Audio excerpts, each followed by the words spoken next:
आत्मदर्शन national family Bible quiz में आप सभी का स्वागत है। तो हमारे साथ है हमारी सबसे सीनियर मेंबर, हमारे पूरे ग्रुप में सारे मेंबर्स में फिलोमिना आंटी। आंटी, कैसा लगा आपको ये पूरा जर्नी, ये पूरी तैयारी का, बाइबल क्विज का पूरा प्रिपरेशन कैसा लगा आपको? बाइबल क्विज का जो ये था मुझे बहुत अच्छा लगा। मतलब मेरे मन में जो भावनाएं थी बचपन से, तो शायद इस समय मेरी वो इच्छाएं पूरी हो गई। मैं चाहती थी कि मैं बाइबल पढूं और बाइबल का मतलब लोगों को बताऊं, और मैं ज़्यादा से ज़्यादा बाइबल पढ़ के आगे बढ़ने की कोशिश करती थी। तो ये बहुत अच्छा मौका मिला कि विशेषकर फादर जो भी आनंद को धन्यवाद देते कि उनके द्वारा हम लोगों को बाइबल पढ़ने का एक अच्छा मौका मिला, अवसर मिला। और बहुत हम लोगों ने कोशिश करे कि किसी भी तरीके से सारे बाइबल को तो फर्स्ट डिवीजन आए, मतलब उसमें आने के लिए कोशिश करे थे फाइनल में। सर कोई बात नहीं, फाइनल नहीं आया तो हार जीत तो लगी रहती है, पर उसकी तैयारी वो इम्पोर्टेंट है। बिल्कुल, यहाँ तक पहुँच गए इसके लिए ईश्वर को बहुत बहुत धन्यवाद कि कम से कम हमको बाइबल पढ़ने का एक मौका मिल गया है कि किस तरीके से बाइबल पढ़ना है। बाइबल के क्वेश्चन आंसर को भी हमको समझ में आया, और विशेष करके यहाँ पर अनेक लोगों से मिलने का मौका मिला। हर तरीके से कहाँ के लोग आए, सबसे हमको मिलने का। ऐसे तो हम लोग कहीं नहीं मिल पाते ना। बिल्कुल। और मैं मेरे लिए बोलती क्योंकि मैं तो ऐसे कहीं जा नहीं पाती लोगों से मिलने के लिए। तो आत्मदर्शन पे आने के बाद में मुझे बहुत अच्छा मौका मिला कि लोगों से मिलने का अवसर मिला। और ये वाकई बहुत बड़ी बात है। 1000 से भी ज़्यादा लोगों ने इनिशियली पार्टिसिपेट किया था। आप उन सब से कम्पीट करके सेमीफाइनल्स तक आए हैं, ये कोई छोटी बात तो बिल्कुल नहीं है। इसकी तैयारी आपने कैसे की? इसकी तैयारी तो मैं बाइबल तो पहले से ही शुरू से ही पढ़ती थी। हाँ। और बाइबल पढ़ने के बाद में मैं हमेशा लोगों को भी प्रोत्साहन देती रहती थी। पर ये मेरे को मौका मिला तो मैंने बहुत कोशिश करी कि मैं जितना ज़्यादा हो सके कि आगे बढ़ती जाऊँ। और मेरे को नंबर लेने का कोई मतलब नहीं था। मैं चाहती थी कि मैं पार्टिसिपेट करूँ और जो छोटे बच्चे उनको प्रोत्साहन दूँ कि नहीं, बाइबल आगे पढ़ो और आगे बढ़ो। बिल्कुल, है ना। मतलब मेरे को कुछ नहीं था। मैंने जो भी कुछ करी छोटे बच्चों के लिए करी। आपने देखा होगा भी आपके साथ भी कितने सारे पार्टिसिपेंट्स में छोटे बड़े सब थे, बच्चे भी थे जिनने पार्टिसिपेट किया था।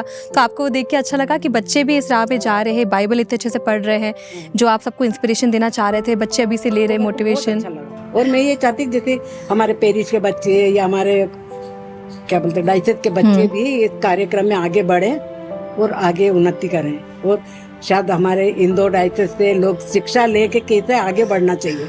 बिल्कुल। और आप जो हमारे यंगर जनरेशन है, जो बच्चे हैं, जो यूथ हैं, उनको आप क्या इंस्पिरेशन देना चाहते हैं, या फिर आप क्या कह सकते हैं कि वचन की तैयारी उन्हें कैसे करनी चाहिए?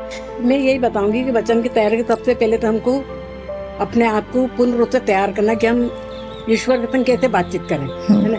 तो ईश्वर के संग बातचीत करने के लिए हमको स्रोत ग्रंथ पढ़ना है।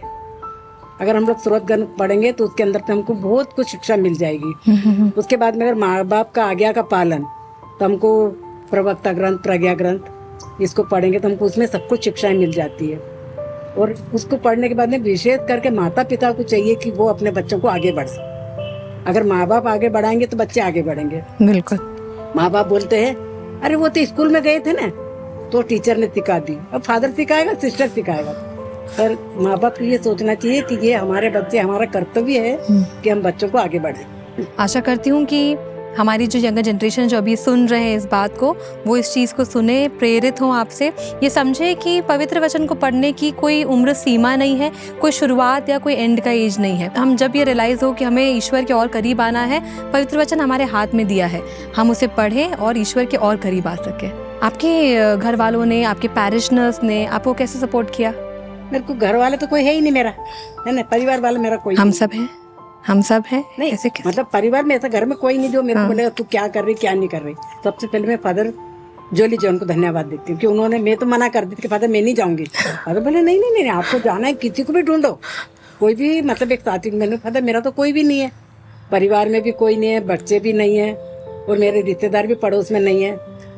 फादर बोले नहीं आप कुछ भी करो, किसी को भी ढूंढो। बोले अरे फादर किसको ढूंढो, मैं कोई को भी ढूंढो और जाओ। बोले तो मैंने कोशिश करी कि किसी से एक दो जन से पूछी तो उन लोगों ने हाँ करी। कितना डिफिकल्ट था सारे ये, आप जब रेफरेंसेस वगैरह लर्न करते हैं, उनको याद रखना, इतने सारे पूरे का पूरा नया हमने न्यू टेस्टमेंट लर्न करना था।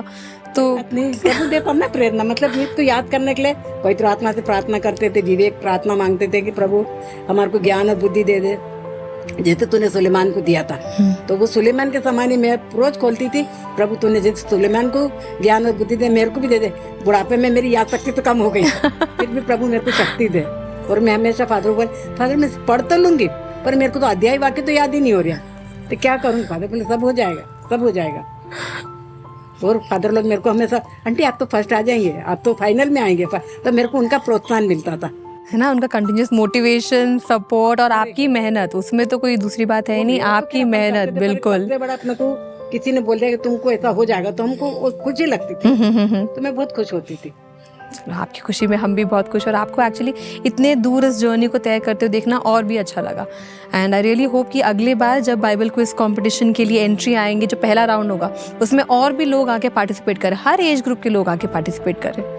मेरी एक ही इच्छा है कि जैसे मैंने इस उम्र में, मतलब पढ़ाई की कोई उम्र नहीं, जैसे हम लोग बिल्कुल बच्चे 12वीं कर ले तो कॉलेज कर ले, तो उसके बाद में नौकरी कर, उसके बाद पढ़ते रहते ना, हाँ। आगे बढ़ते जाते, तो कोई उम्र नहीं रहती। इसी तरीके से मैंने भी यही सोची कि बाइबल पढ़ने के लिए कोई उम्र नहीं है। मेरे को बहुत ने बोले तो इतनी उम्र में क्या बाइबल पढ़ रही? अरे बाइबल पढ़ने की उम्र थोड़ी होती। तो मैं सबको बोलती मैं तो अभी जवान हूँ। बिल्कुल, बहुत खूब आंटी। मैं तो अभी जवान हूँ, बाइबल पढ़ो। तब मेरी ख्वाहिश है कि हर एक बच्चा बाइबल पढ़े और बाइबल की उसमें इस तरह से भाग ले, हर एक मतलब धार्मिक कार्य में बच्चे भाग ले। बिल्कुल, आई रियली होप कि अगले बाइबल क्विज में हमारे पास हर एज मेंबर, हर एज ग्रुप के मेंबर्स मिले और बहुत ज्यादा लोग पार्टिसिपेट करें, छोटे से लेके बड़े तक सब होने चाहिए। भाग लेना।